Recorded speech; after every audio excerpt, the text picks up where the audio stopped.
दोस्तों सर्दियों में तुलसी के पौधे में बहुत सी समस्याएं आने लगती हैं, जैसे कि पत्तियां छोटी होने लगती हैं, पीली होने लगती हैं, झड़ने लगती हैं, या फिर कई कंडीशन में आपका पौधा पूरा का पूरा पीला हो जाता है, पत्तियां मुड़ने लगती हैं, या फिर आपका पौधा सूख जाता है। तो अगर आपके भी पौधे में इस तरीके की कोई समस्या आ रही है दोस्तों, तो आज मैं कुछ ऐसे टिप्स और फर्टिलाइज़र शेयर करने वाली हूँ, जिनके इस्तेमाल से आप अपने पौधे को सूखने से बचा सकते हैं और अगर सूख रहा है तो फिर से हरा-भरा कर सकते हैं। तो दोस्तों वीडियो पर अंत तक बने रहें, बिना स्किप किए पूरा देखें ताकि संपूर्ण जानकारी आपको मिल सके। जानकारी अगर पसंद आए तो लाइक करें, शेयर करें और चैनल को अभी तक सब्सक्राइब नहीं किया है तो प्लीज़ चैनल को भी सब्सक्राइब करके बेल आइकन को प्रेस कर दें ताकि सारे अपडेट्स आपको मिलते रहें। नमस्कार दोस्तों, स्वागत है मेरे YouTube channel love with nature में। दोस्तों तुलसी जी का पौधा एक सेंसिटिव पौधा है, इसलिए बहुत अधिक सर्दी भी नहीं बर्दाश्त कर पाता है और बहुत अधिक धूप और गर्मी भी नहीं बर्दाश्त कर पाता है। गर्मी के सीजन में भी अगर आप बहुत तेज धूप में तुलसी जी के पौधे को रखते हैं तो पौधा मुरझाने लगता है। ऐसे ही सर्दियों में अगर आप थोड़ी सी भी लापरवाही करते हैं देखभाल में तो आपका पौधा खराब होने लगता है। आप जो देख पा रहे हैं मेरा पौधा 4 वर्ष पुराना है। मैंने गमले में और भी 2 पौधे लगा रखे हैं, वो भी कोई 3 वर्ष पुराने हैं और कोई 2 वर्ष पुराने हैं, लेकिन मेरे सभी पौधे ठीक तरीके से चल रहे हैं। एक पौधा मैंने अभी जल्दी में लगाया लगभग 1.5 महीने पहले ज़मीन में, वह पौधा भी मेरा बहुत ही अच्छा चल रहा है। मैं दिखा देती हूँ, आप देख पा रहे हैं यही है मेरा ज़मीन वाला पौधा और यह कितना बढ़िया चल रहा है। इसकी पत्तियाँ आप देख पा रहे हैं कि कितनी बड़ी हैं और कितनी चौड़ी हैं, ऐसे लग रहा है जैसे कोई जंगली पौधा हो। तो दोस्तों इस पौधे की इतनी अच्छी ग्रोथ इसलिए हो रही है कि जब मैंने यह पौधा लगाया था, तो जब पौधा लगाने के लिए मैंने गड्ढा खोदा था तो नीचे मैंने इसमें डाल दिया था गोबर की सड़ी हुई खाद और उसका परिणाम यह है कि यह पौधा आप देख पा रहे हैं कितना बढ़िया चल रहा है। तब से मैंने इसमें अभी तक कोई भी फर्टिलाइज़र नहीं डाला है, क्योंकि जो मैंने वह खाद डाला था उसका असर अभी भी इसमें है, लेकिन अब मैं इसमें कुछ फर्टिलाइज़र डालूँगी।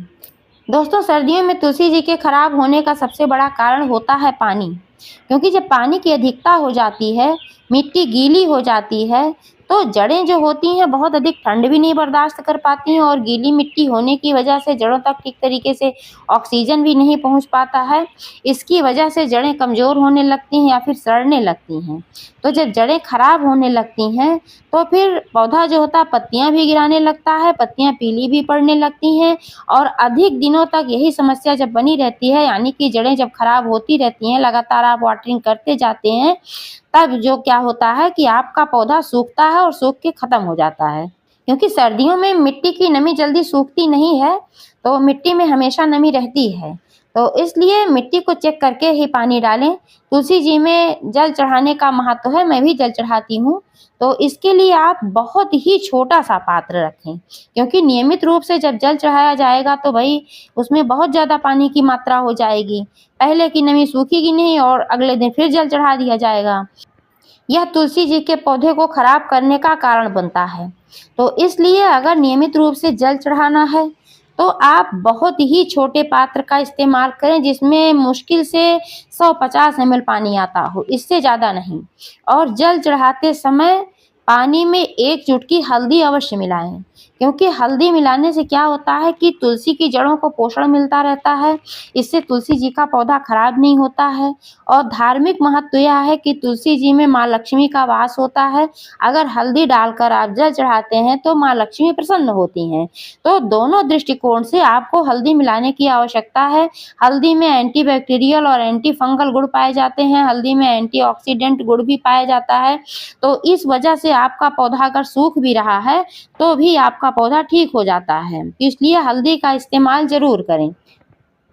धूप की बात करें दोस्तों, तो सर्दियों के सीज़न में आप पूरे दिन की धूप में तुलसी जी के पौधे को रखिए, क्योंकि सर्दियों में धूप नर्म होती है। वैसे इधर तो 3-4 दिनों से धूप निकल ही नहीं रही है, तो लेकिन जब भी निकले धूप तब आप अपने पौधे को धूप में अवश्य रखें। गर्मियों की बात अलग है, गर्मियों में तो सिर्फ सुबह-सुबह की 2-3 घंटे की धूप भी अगर दिखा दी जाती है तो भी बढ़िया पौधा चलता है। दोस्तों तुलसी के पौधे का खराब होने का दूसरा बड़ा कारण है ओस। अगर आपका पौधा ओस में पड़ा रहता है तो भी पत्तियां झुलसने लगती हैं, क्योंकि तुलसी जी का जो पौधा होता है ओस बर्दाश्त नहीं कर पाता है। तो इसलिए आपको क्या करना है कि अगर आप उठा सकते हैं तो रात के समय में जब ओस पड़ने लगती है, यानी कि शाम से ही गमले को उठाकर छाए वाले स्थान पर रख दें, यानी कि घर के अंदर में रख लें। अगर नहीं उठा सकते हैं तो कोई कॉटन का मोटा कपड़ा ओढ़ा दें या कोई चुनरी ओढ़ा दें।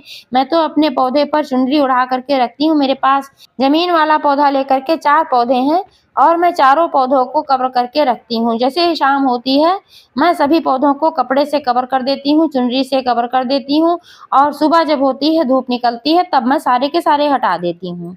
तुलसी का पौधा जब स्वस्थ होता है तो मंजरियां भी बहुत बनती हैं। समय समय पर इन मंजरियों को हटाते रहना चाहिए, क्योंकि जब आप मंजरियों को नहीं हटाते हैं तो फिर पौधे की ग्रोथ रुक जाती है। मंजरियों को हटाने से एक फायदा यह भी होता है कि जहां से मंजरियों को आप कट करके हटाते हैं वहां से फिर नई ग्रोथ स्टार्ट हो जाती है और पौधा आपका स्वस्थ भी रहता है और घना भी रहता है। लेकिन मंजरियों को हटाने के लिए आप एक शार्प और साफ सुथरी कैंची का इस्तेमाल करें या किसी प्रूनर का इस्तेमाल करें, लेकिन जिसका भी इस्तेमाल करें आप सैनिटाइज करके ही इस्तेमाल करें, क्योंकि अगर इस तरीके से नहीं करते हैं तो फिर इन्फेक्शन होने का खतरा बना रहता है। नाखून का इस्तेमाल तो आप कदापि ना करें, क्योंकि नाखून से अगर मंजरी हटाई जाती है, तुलसी के पत्ते तोड़ते समय भी नाखून का इस्तेमाल ना करें। आप ऐसे ही चुटकी से तोड़ सकते हैं, लेकिन नाखून का इस्तेमाल नहीं कर सकते हैं, क्योंकि जब नाखून का इस्तेमाल किया जाता है तो पौधे में संक्रमण होने का खतरा रहता है, इससे पौधा खराब हो जाता है। और अगर भगवान को चढ़ाने के लिए तुलसी जी को आप तोड़ रहे हैं तब भी नाखून का इस्तेमाल नहीं करना चाहिए, क्योंकि नाखून से तोड़ी गई तुलसी या फूल भगवान स्वीकार ही नहीं करते हैं। मंजरियों के साथ साथ अगर इसमें पीली पत्तियां हैं, टहनियां हैं सूखी, तो इनको भी हटाते रहना चाहिए। 1-2 पत्ती भी हो तो भी हटा देना चाहिए, क्योंकि पत्तियों की भी एज होती है। जब एज पूरी हो जाती है तो फिर पत्तियां पीली होती हैं और झड़ने लगती हैं। अगर इसी में पड़ी रहती हैं तो मिट्टी का जो पोषण होता है सूखी पत्तियों टहनियों में भी जाता रहता है, मंजरियों में भी जाता रहता है। यही वजह होती है कि पौधे की ग्रोथ रुक जाती है। और अगर पीली पत्तियां इसी में पड़ी रहती हैं तो इसमें ज़मीन में भी ऐसे, यानी कि गमले में झड़ती रहती हैं, जो फंगस का कारण बनती हैं।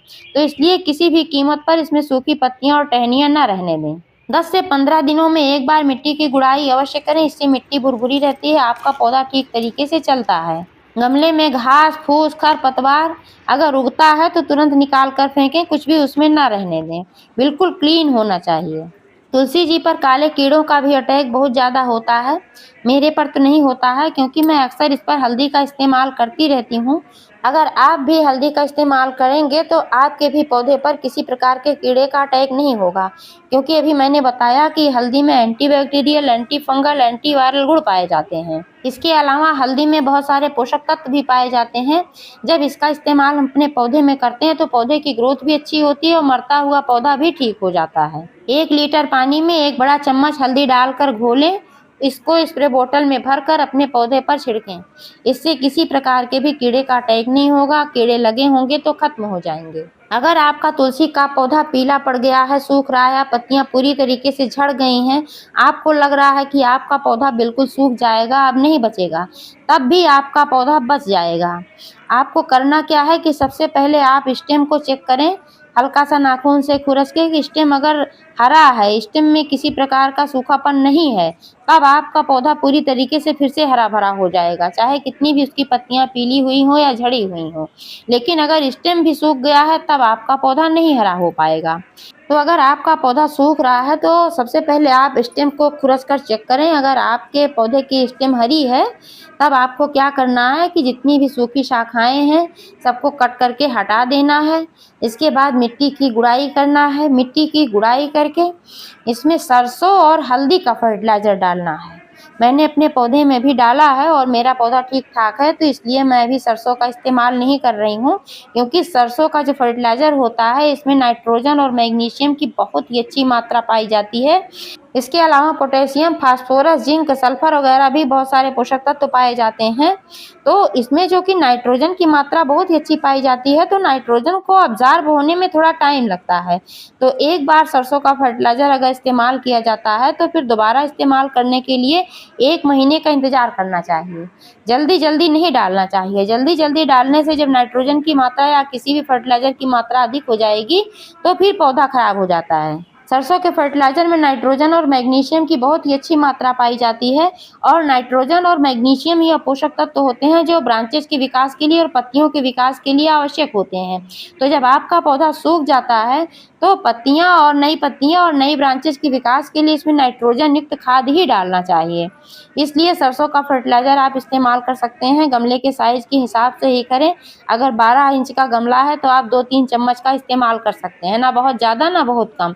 साथ में आप मिलाएं 1 चम्मच हल्दी पाउडर, क्योंकि हल्दी पाउडर जो होता है वह मरते हुए पौधे को भी ठीक कर देता है। एंटीऑक्सीडेंट गुण जो पाए जाते हैं और बहुत सारे इसमें भी पोषक तत्व पाए जाते हैं, पोटेशियम वगैरह।